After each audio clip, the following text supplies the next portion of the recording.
Today's film feels as if Indiana Jones was a Hong Kong ghost horror film, so you know it's gonna be amazing. It's also directed by the guy who brought you Rikki O, A Story of Rikki. It's The Seventh Curse. The Seventh Curse is a 1986 film directed by Lam Nai Choi, who some of you might be familiar with because, as I've said in the intro, he directed Rikki O, A Story of Rikki, one of the goriest, most insane martial arts films ever, and this one is not dissimilar to that. It's your typical 80s Hong Kong ghost film, but with a lot of great action, great characters, and a lot of blood and gore. Also some amazing creature design, especially for the time. It stars Chin Si Ho, don't know if I pronounced that correctly, who plays the role of Dr. Yun Chun Hap. There's gonna be a lot of bad pronunciation of Mandarin in this episode. Stick with me. And we see him first with a bunch of hot babes. In fact, he's at a party for Miss Asia, so he's just surrounded by beautiful women, and he's talking to his friend played by Chow Yun-fat, who you might be familiar with if you know anything about Hong Kong movies. He's kind of a big deal. They're talking, and then suddenly we cut to a hostage situation, and is it bad that the first thing it reminded me of was Bruno Mattei's Hell of the Living Dead and not, you know, Dawn of the Dead? I got severe brain damage. Anyways, they call upon the Great Doctor because one of the hostages has heart problems? I don't know. So the good doctor shows up with the police and they tell him that they're gonna send a lady cop with him dressed as a nurse so that she can start a flash grenade and then the police will enter the building and shoot everyone. However, the police lady gets a brick to the head, and that's where we meet another important character in this film, the journalist, played by Chu Sao Lai. Played by Chu Sao Lai. I really gotta work on my Mandarin if I'm gonna review more Hong Kong films. Anyway, she's a journalist and she's kind of annoying to our main character. She follows him around everywhere, including in this mission. The only issue is that she's no police, so she doesn't know how flashbangs work. Eventually, the Great Doctor enters the building and then they realize that there's something up with the nurse because there's a gun in her briefcase. So they freak out, she doesn't know what to do, she's kind of incompetent. So the Great Doctor, who somehow has plot armor through the entire time of this film, suddenly knows how to start a flashbang, which he does, and then we get one of the best shootout of mid-80s Hong Kong cinema. I was watching this because this is my first time being like, holy damn, I'm really gonna like this movie. And the mix between gun fu and actual kung fu is also very impressive. Anyways, this scene doesn't really have anything to do with anything. I guess the director just wanted some action at the beginning, so we cut back to our Great Doctor at a soiree where he's talking to some young ladies. There we see the journalist again who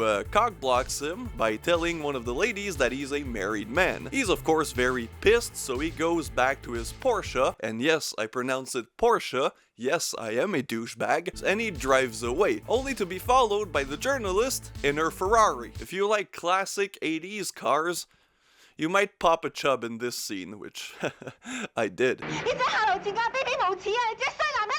When the Great Doctor finally gets home, he sees his lady friend there, and he starts to make out with her, only to be disturbed by somebody called Black Dragon. And no, that has nothing to do with the color of his skin.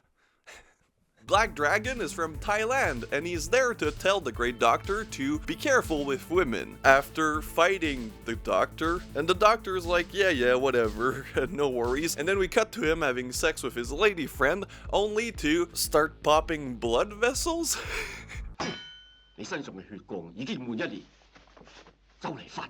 He's not feeling well, and then when he's talking to Chow Yun-fat in the next scene, we learn that he's been to Thailand before on an expedition to find a remedy for AIDS.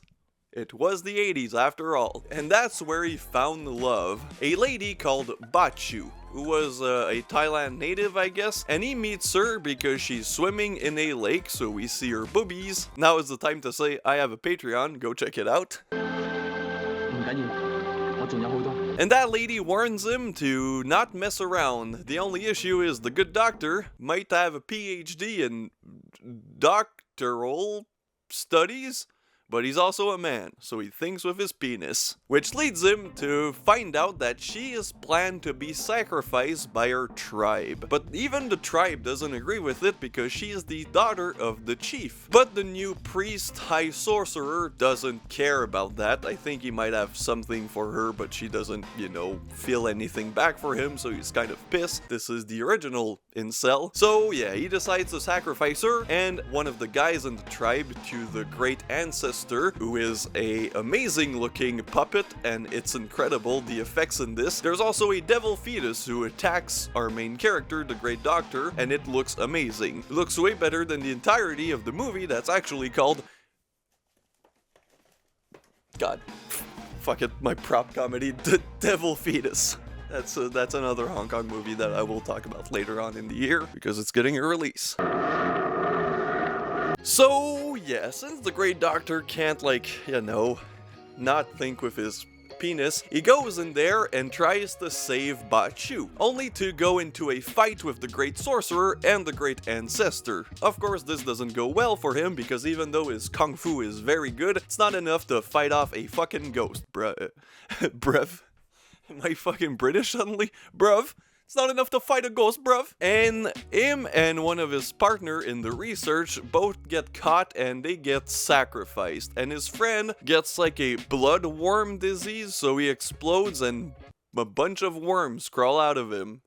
This movie is yucky. But the Great Doctor, being a man of science, knows that light works very beautifully, so he puts a little, you know, those light thingies, wow, I forgot the goddamn word.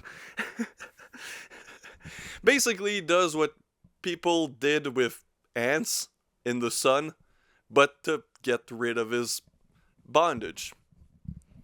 That was a sentence. So he escapes, but not before getting cursed. However, he will survive the curse, the 7th curse. I will explain that later, because Ba Chu gives him her safety fetish magical thing. So he swallows it, and he is saved for 1 year, however. So that's where we cut back to the modern time, where he's popping even more blood vessels. And then Chow Yun-fat is like, bruh, hate to tell you, but you gotta go fix that in Thailand. So he's like, okay, book me a plane. And then the journalist happens to be Chow Yun-fat's cousin, so she really wants to come on the adventure, but nobody wants her there. Anyway, our Great Doctor arrives in Thailand, only to get into his room and see a bunch of weapons. I'm not kidding, people. Those weapons could arm the entirety of Al-Qaeda. We got AKs, we got Uzis, we got guns, and then we realize that the journalist is the one who brought the guns, because she is the daughter of a real estate tycoon and she's very rich. The doctor is like, no, you're not coming with me, so he puts tape on her mouth, and then he goes to meet Black Dragon, who is hiding because the magician also has a connection to the Thai mafia.